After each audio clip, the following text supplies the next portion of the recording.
I love it. You've lived for it, like. It Sick. is sick, So like. good. Well, you've 100% first round finish, like, and like how, like that's pretty rare to have, you know what I mean? And it's like, how does that stack up? Does that give you confidence, or does that, like, are you ever going into fights trying to get the 15 minutes for cardio, or what's it matter to you? I'll never go into a fight and aim to take it a distance. I think the amount of people you see getting robbed from going to the judges, I'll always aim to finish fights. I think the most important thing is to be devastating. Yeah. And like, the good thing about being a finisher is I could lose 14 minutes 59 seconds of a fight, only 1 second to knock someone out, submit someone. That's a real way to win, isn't it? It's undeniable, and isn't it? Well, that's what's like.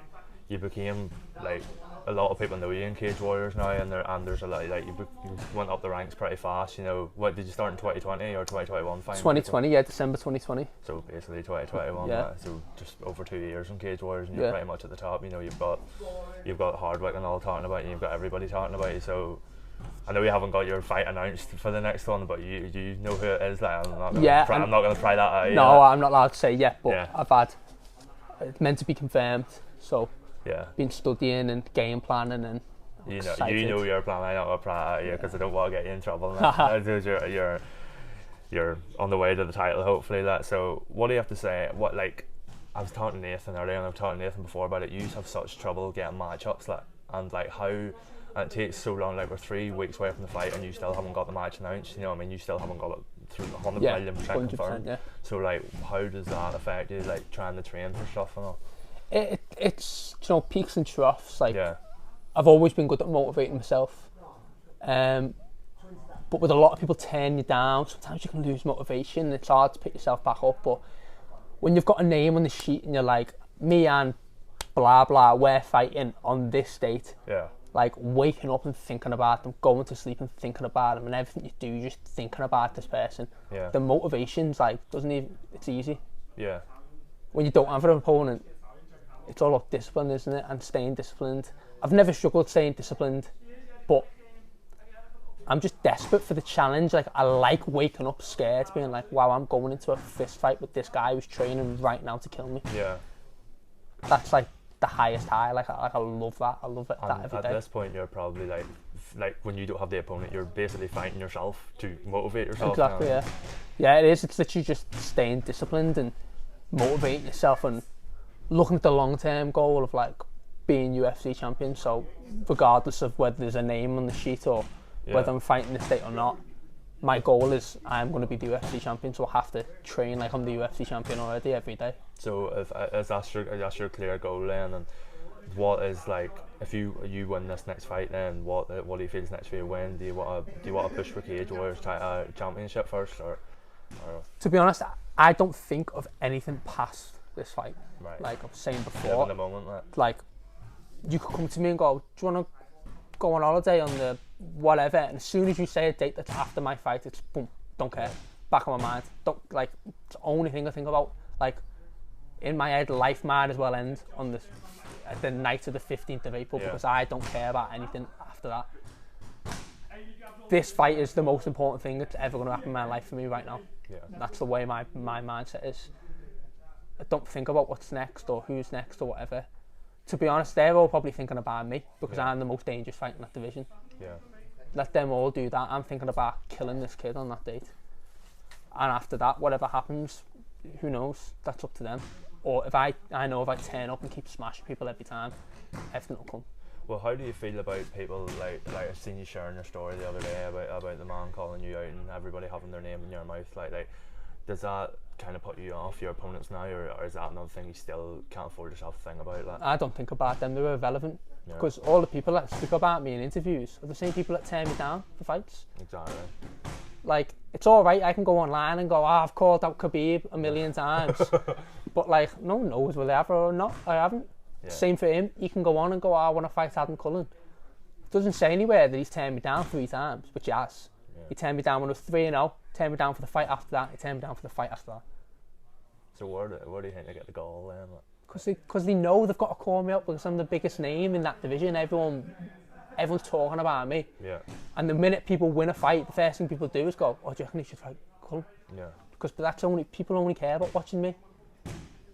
So we've got to talk about me, but then no one actually knows that you shit his pants every time it comes to the potential of that matchup. And does that come with a lot of the top contenders in Cage Warriors? Like, is there a lot of them turn you down? Like? A lot. You'd be surprised. Yeah. Like, I've been offered and accepted and asked for everyone in that division. Yeah. The only person I've not been offered is Hardwick. Yeah. Because he's got the belt, and obviously I'm still on the come up. But he still mentioned you in that. He mentioned you before. Me and Hardwick get on quite well. Yeah. Like, he's quite civil. I see him on TikTok. Because we've trained together and that, and right. He's got double the pro fights I've got. Like, we're off at different stages. Yeah. He should really be in the UFC, and I'm sort of coming up to getting noticed by the UFC. So yeah. It's one of them where, like, our paths probably won't cross, and we've used each other as training partners, and Paddy's used them as training partners. So that's sort of the way we've always been. It's never really been a thing. Like, I go and train with George right now. He's very good. No bad blood. Never been any animosity. I got on with George well, and I respect him. He's very good. I respect him as well because he's so game. You know he's not turning down fights. Yeah. All these other kids that are like begging to fight Hardwick because he's got the belt.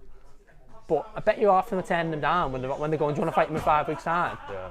None of them probably want to fight him. Then they're all terrified. But all these other top contenders and big names and all that, and lightweight, they don't want it. The thing about Cage Wars is that it is really the feeder to the UFC, and like there's a lot of fighters probably like oh, I have to have this perfect record and then I'll go to the UFC, so I can't take any risky fights. Like that's what happens all the time. The thing is that people think that the Cage Warriors title is a ticket to the UFC. Yeah. It sort of is, but it's also not what it used to be, right. Because there's so many promotions. Like shows with George that you've also got to like have tough fights and prove yourself to the UFC and have finishes and stuff like that. Everyone wants to win the title without ever fighting anyone good, and then get to the UFC. But like that's not the reality. So all these guys are trying to duck and dodge and dive everyone, get a title shot probably against someone people don't know, and then get to the UFC. And it's just not the case. Nowadays there's loads of people who want that title, people who are dedicated, and there's a queue of people. So do you feel like you've got a pretty good personality and you've got a pretty good persona, and like just in the way you are, you're pretty interesting, your fights are very entertaining, and you've got social media following and stuff? Is that you feel that you have upped yourself above many fighters to be able to be honest, translate into the UFC well? I don't really think about that other stuff. I just know fight wise I beat all of them. Yeah. That's the only thing that I like. People look into social media and that a bit too much, I think, and I know I'm going to be a superstar because of the way I fight and how good I am. Yeah. Whether people like my personality or not, I don't really give a fuck, to be honest. Like they can like me, but that is the personality that you don't give a fuck. Yeah. That's what I mean. There's some people like it, some people don't. Yeah. It is what it is. I'm not very arsed. I only care about me and like winning. That's the only thing I'm arsed about. If they upset people, well, they ain't my fucking mate anyway, so fuck them. Do you know what I mean? Yeah. If I'm calling people out and wait, do you know what I mean? Saying stuff to people before fights and they don't like it, I'm not fucking arsed because I'm there to knock you out. Yeah. So maybe it does put me above people, I don't know, but my whole goal is stamp performances on good people and make myself undeniable because of my fighting skills. So who would be your main training partner then, and that you would like the one of the fighters that you would train with the most here in Next Gen? There's like a good group of like lightweights in our gym at the minute. So like obviously Paddy, but he's not being in for this camp because of his injuries. But yeah, Paddy mostly we've trained together for years now. And so then just healing from surgery now, is he? Yeah, he's just had his ankle. I've seen that. Surgery recently, so he's just on the recovery from that. And then he used to train a lot with Ventry, and then obviously he's retired and become a coach now. And then now we've got like Shem. A lot of people know Shem, don't they now? He's a pretty big name around Liverpool. Yeah. Gav Hughes has recently joined our gym in like the last year and a half, 2 years. So he's a good training partner, experienced lightweight. He's been on big shows against big opponents, so it's good experience level to draw from. And obviously I train a lot with Bonner, Ben Kelly, Liam Malloy. We're all quite similar weights. There's a lot of featherweights, lightweights, welterweights, and we all sort of cross train. So there's a good, like a world class level in this gym. Really, you don't find anyone below par. Like we've got amateurs like Jamie Cottier and Jake McEwen, the amateurs, but they're not really the professional level. They just don't have the experience. Yeah. So the training partners are just unlimited in here, really. So you're pretty lucky though that you do have such one of the best gyms in Europe, and you're right on your doorstep. Like, you're from Liverpool yourself. Yeah, just outside Liverpool, but about 10 mile away. Yeah, so you're pretty lucky to have it. You know, like in my home in Ireland, like the closest gym to me is about an hour away. You know what I mean? And it's Team Torres, you know, Liam Court. She trains there, and it's in Uri, and they have a few gyms, but there's nothing really at home. And for the fact that, like, I've talked about this before, but for the fact of, like, Ireland such a, like, it has McGregor and it has all these people, and it's like such a big place for the sport, but it still doesn't get the support. It barely has any gyms, you know what I mean? It only really has jiu-jitsu. It doesn't really have, and they're still very sparse, you know what I mean? Like, as a child, like, only now I've trained here, you know. I've been here a year and a half, and I've trained here for a few months, and it's like I didn't have that opportunity at home. So, like, how does it feel to, like, you know, have that in your doorstep, to have this, like, world-class gym, you know? Does it feel like such a leg up to you, like? But we're extremely lucky, do you know what I mean? And I think as the sport's developed, our gyms developed faster than other gyms. Maybe we weren't world class like a few years ago, but like that was only in other people's opinions, you know what I mean? Like, we've always been world class, and I basically landed on my feet coming here. I remember emailing Paul one day and being like, I want to come and train at your gym, sort of thing, because I'd watched FCC. Paul did like an old like gym tour of like the old gym. I remember watching that and being like, wow, that's facilities are sick. Watched Paddy fight in FCC and win the title, and I'd obviously watched like Fishy and Danny Roberts at the time, and that on like Cage Warriors. So I was like, yeah, go and train there. I don't think I understood how good it was, but when I first joined as well, other people didn't really understand how good it was. And then, like, as like the rise of Paddy and Molly and Fishy, we got the recognition, especially in the UK, of how good we are. Yeah. And I think now we're getting that worldwide recognition of, like, what, these are serious gym. And like you say, it's luck, isn't it? Pure luck that, like, it's round the corner for me and I've found it. Yeah. And I'm grateful for that. But yeah. So how long have you been training here then? I've been training here now for 7 years, 7 and a bit years, yeah. Started training in 2013. What's wrong with it? So I started training here in 2015. Right. Yeah, so 8 years, and I started training in 2013.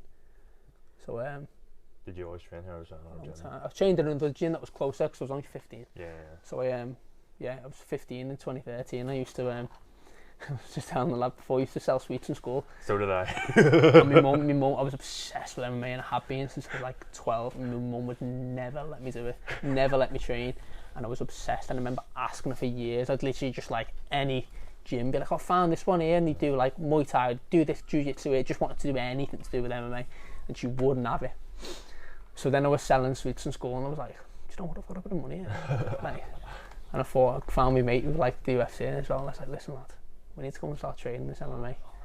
So used to take me money that I made off sweets and get the train to like a couple of stops down from mine into Ainsdale, and like a small basic gym. It was good. Called the Dog Pit, and we used to sneak there on a Friday night after school and train, just beat the fuck out of each other. It was sick.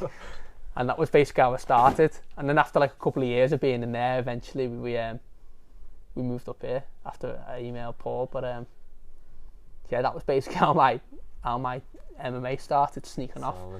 And then my mum caught me eventually, and I got fucking grounded. What, hate your mum's a hater? What's your feeling? Yeah, she hated it. Yeah, she still hates it, to be honest. She doesn't watch my fights. She doesn't go anyway. Yeah.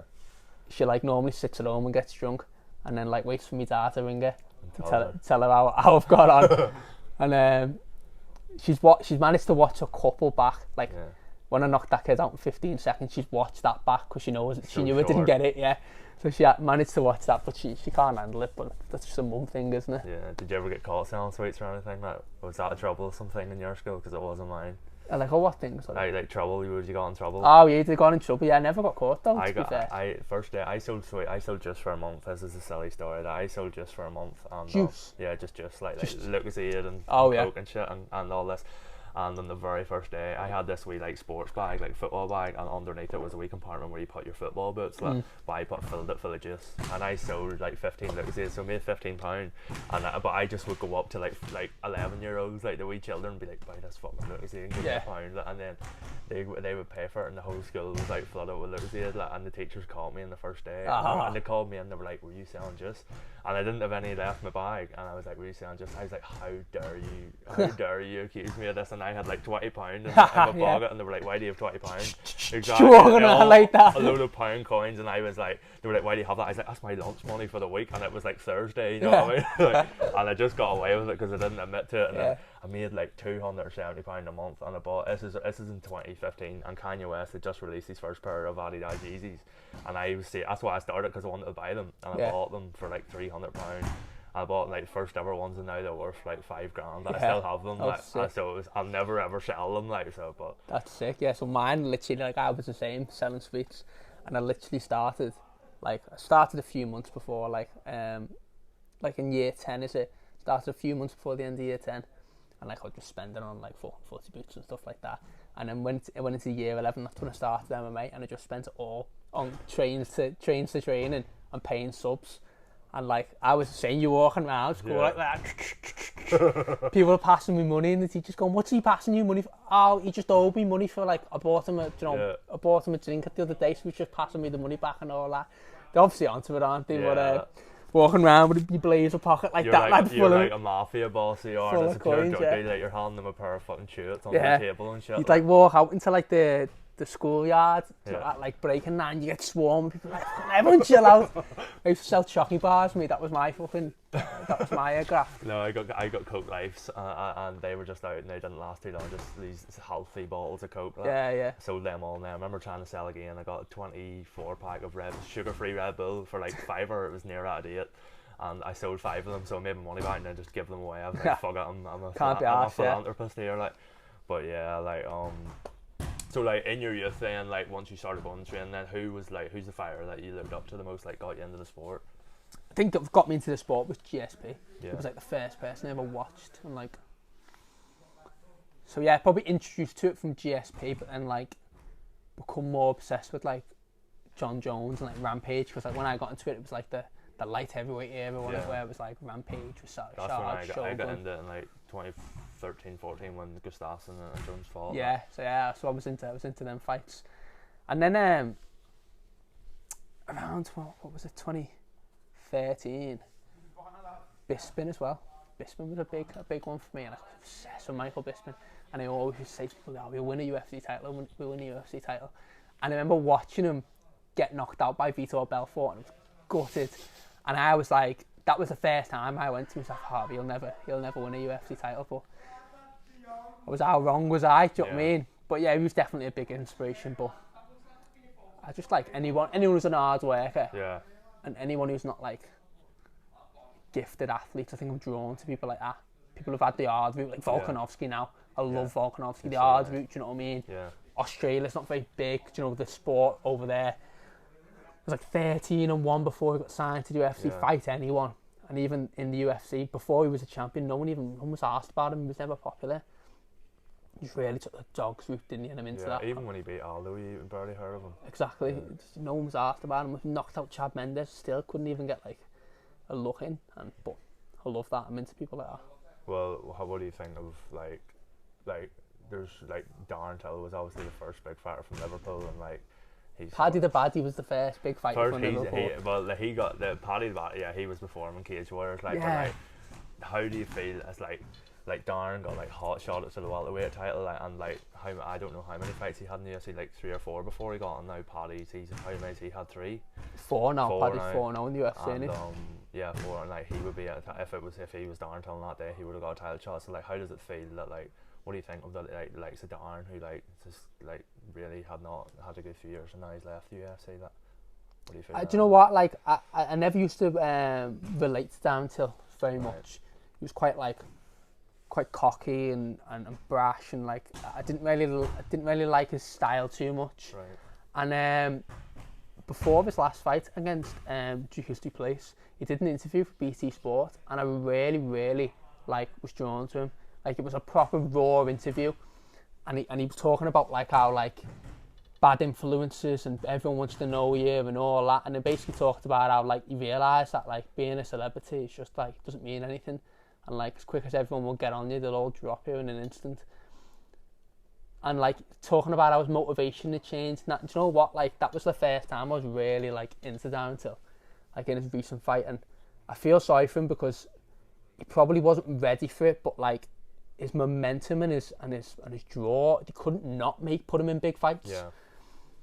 And I think obviously he realised that he wasn't ready for that, and he was so young as well, wasn't he? Yeah, he's so still young. Like, is he 30 now? Or 29 or 30? That. Yeah, exactly. But he's just like a victim of his own success, isn't he? Because he's so big, you can't take Darren Till and just put him against someone who's had 2 UFC fights, can you? Because it's Darren Till, he's a superstar. Yeah.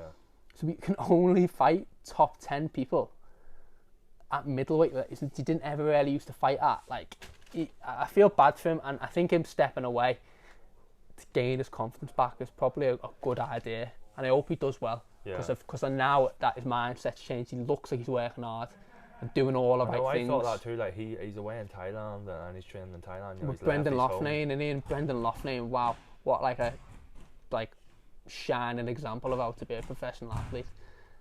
If you you're not gonna be able to hang around with Brendan Loughnane and that not rub off on you, are you? Yeah. So he's definitely working hard, and I just hope he does well now, because you can see he's realised that but he's striking still there, everything's still there. I just don't know. It's the confidence and the cardio just lags. To be honest, I think he's a welterweight. Yeah. I think he realises. I think now that after he got beat by Duplessis. That he moved up to middleweight because he was partying. Really, he wasn't doing the right things. Yeah. So he was a welterweight and he struggled making weight, but I don't think he was doing the right things. I think he knows he wasn't doing the right things.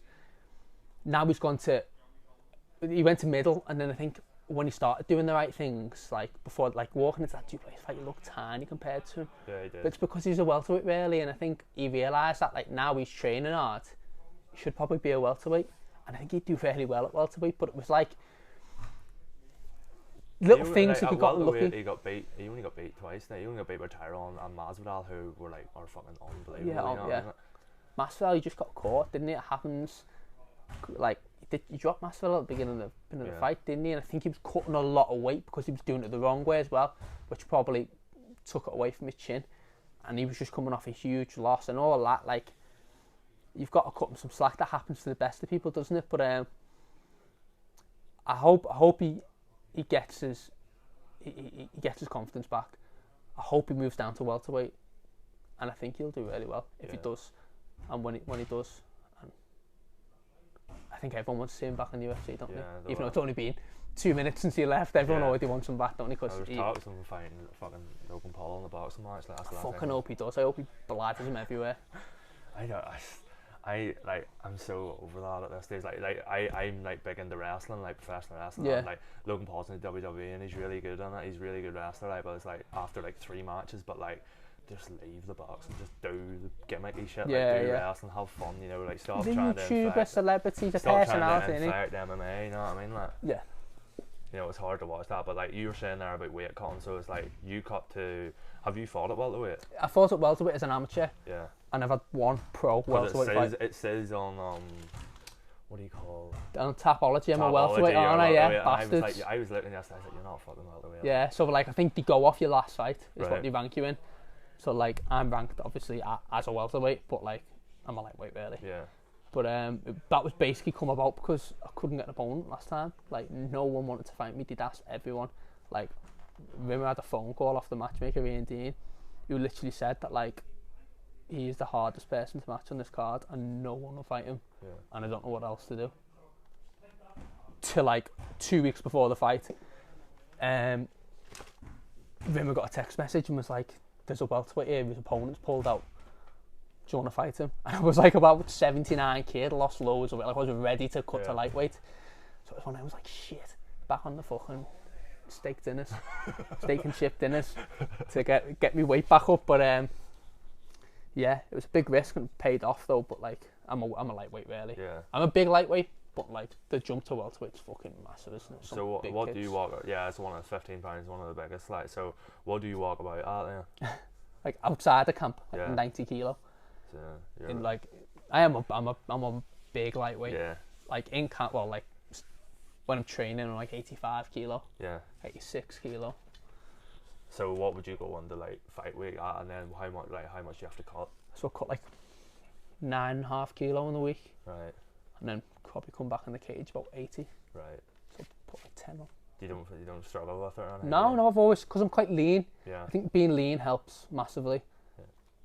If I ever was to struggle, I'd change it, but like it's never been an issue. Like I always started like I'd diet more originally, so like the first time I cut, I did it from like 74, and then I did it from like 75, and then slowly moved up until the point that like I know I can come into fight week 79 kg, cut, put it back on and feel boss. Yeah. Like I've done all that, do you know what I mean? And so yeah, I'm definitely big for the weight, but I think this is the right weight class for me. Yeah, it probably is. Like, so you don't want to, like, there's welterweights there that are cutting massive 95 kilo welterweights yeah. and stuff like that. We just think, what the fuck? You know, like I know he's the prime example, but like Usman, who looks like a fucking huge, heavyweight. Like. Well, considering Matt Bonner has fought at welterweight, yeah, and you stand me next to him, he looks like fucking.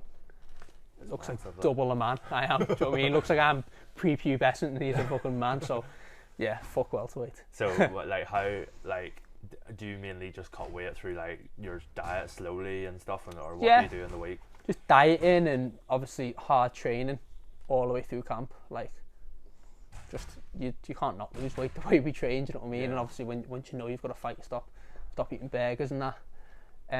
Do you struggle with that now? No, it doesn't bother me stuff like that. Like, some people can't look at other people eating like takeaways, and I don't care. Not asked. I do intermittent fasting, and then people will be ringing me at like I do it from like 2 to 8, you know, and like it's hard. Like, and then I go to bed at like 11 o'clock, and then people ring me at 11 o'clock. I'm on the phone to 1:30, and I'm fucking starving. Do you know what I mean? Like, it's hard, like, but it's like I'm naturally about 240, like, and I remember cutting to like 220 when I was fucking 17. It was like I literally had like I was too much acid in my stomach to eat, you know, I was being sick all the time and all, like, so it's always hard. And it's just like I just admire you type of guys that are able to cut it, you know, and have your body at that size and be able to perform so well, that, you know, for the likes of like you going in at 155 like just the day before, and then like weighing so much more the next time. It's just like how do you blow up so much? Like, what after you weigh in, what's the procedure like? Just to like rehydrate, like cleverly. Do you know what I mean? Yeah. Like, do you know what my favourite thing is? When you're rehydrating, and you see your opponent eating like fucking sausage and egg breakfast, and you just think, yeah, you're fucked, you. Pure balloons then. Because it's just like there's the right way to do it. Obviously, I've not worked it out myself, but like you take inspiration from like people who know what they're doing, like George Lockhart and all them guys, and obviously we've got Paul Reed as well, who helps with cutting weight, and I've had a good few conversations with Paul, who's really knowledgeable about weight cutting. There's just a proper way to do it, like rehydrate yourself slowly, intelligently, healthfully, and I don't even know the theory behind it, but you put the weight back on. You just listen to them. Yeah, and when you do it the right way, you feel good. So like you'd be super disciplined then to that then? Oh, the most disciplined I ever am is after I've cut weight. Yeah. Like, because you've got to think that like you're in a serious condition. Like, imagine if you lost 9 kilo in a day because you were stuck in the fucking desert. You'd be like rescued by a fucking paramedic helicopter, wouldn't you, to save you? You're in a bad way. Like, you wouldn't fucking get rescued from the Sahara and go and have a fucking sausage brekkie, would you? So fucking bacon on, would you? The IV, and we aren't allowed that there. Baconless sausage on toast, would you? So I thought I could be doing with that after this interview. I'm still intermittent fast. I haven't even had my fucking breakfast yet. Oh no. So like, you hope now to get a few more fights and then shoot off into the UFC then? Is that the plan then? Yeah, I think that's the plan. Just keep winning. I think if you keep winning, keep finishing people, keep performing the way I'm performing, that'll all come. Whether it's in 1 fight, 2 fights, 10 fights, I don't really care. I'm young enough. You're 24, aren't you? 24, yeah, so I've got time. As long as I'm staying consistent, competing and consistently winning, there's no way it won't happen. So yeah. Well, like, do you know that there's a special eye in this gym, like from the UFC with the stars coming out? There's got to be, hasn't there? Do you know what I mean? There's got to be an extra little boost because of the superstars it's producing and the personalities that they've got in here. Like, people in there seem to be like the UFC's dream, don't they? People who are entertaining in and outside of the cage. Yeah. I think that's the modern day athlete, isn't it? Because there's so much access to athletes now. Of like, probably when you were watching the footy in the 80s, you didn't know anything about. Yeah. Kenny Dalglish, did you? He was just a player you see on the telly every now and then. Yeah. You'd never know what he's like at home or what he's like as a person. Whereas nowadays, like, you can know what the inside of LeBron James's house looks like, can't you? Do you know what I mean? We're one click away. That's the reality. So I think that in every sport, people are drawn to athletes' personalities. So do you now at this stage, like, because you're a professional athlete now, like, does people treat you differently, or how has life changed over the last few years? For me personally, my life hasn't changed. Like, I've always been doing the same stuff, like, as I've been doing. Like, there's obviously more spotlight on me now with being on Cage Warriors. It's obviously a big platform and doing well, and I think people are drawn to my fight style and that, so I've had more attention. But I've been doing this for years out of pure like obsession with the sport, and I didn't need to be a professional or paid to do it. I love this lifestyle. Like, I'd do it even if I wasn't fighting. If that makes sense. Like, you love the training, you love the fitness. I love training. I love, like, conditioning. Like, I like eating healthy. Do you know what I mean? I like. I don't really like going out and drinking and partying and stuff like that. It's not like I used to. Like, used to have a good go on the ale, like, but I'm not really into that anymore. And I do that anyway. So. Do you ever drink or anything? Like? Not really anymore. I've never drunk that. Straight edge, like, as tattoo means straight edge. Like. Yeah. And the Gaelic footy player and you don't drink? No. Is that like the biggest abnormality ever? Yeah, it is. Like, I'm the only person I know that doesn't drink. No, straight edge, like, no drink, no drugs, and it's like CM Punk, the wrestler. He was like straight edge. That was his whole thing, wasn't it? He had the crosses on his hands. That's his logo, like, that's what that is. Like, and, we had the bandages. The bandages and the X, but the X on the hands means straight edge. Like, so I just got that. Like, but yeah, that kind of inspired me. I know he didn't do too well in MMA, like, but he's still a great wrestler to me. But like, does that, like, do you find there's a lot of people that were trying to like escape that party lifestyle and stuff, and like, is it like, seems to be this gym super disciplined in that way, and like, I know there's other gyms in Liverpool and stuff. Do you find that there's other fighters that you would know just waste their potential and kind of just throw their career away that way? I don't really know, to be honest. I'd imagine there's going to be people, because there's always like that in every sport, and you've probably seen kids who are good rugby players, footy players, like when they were 17, 10, 18 and get on the booze, and all of a sudden they're not the player they were and never make it. But I think everyone realises now, because there's so much access to athletes. You see like the likes of like Mo Salah, like the kid's probably never had a Macca's in his life, has he? But that's who you're competing with, isn't it? Yeah. So I think that is the way forward, isn't it? And obviously all the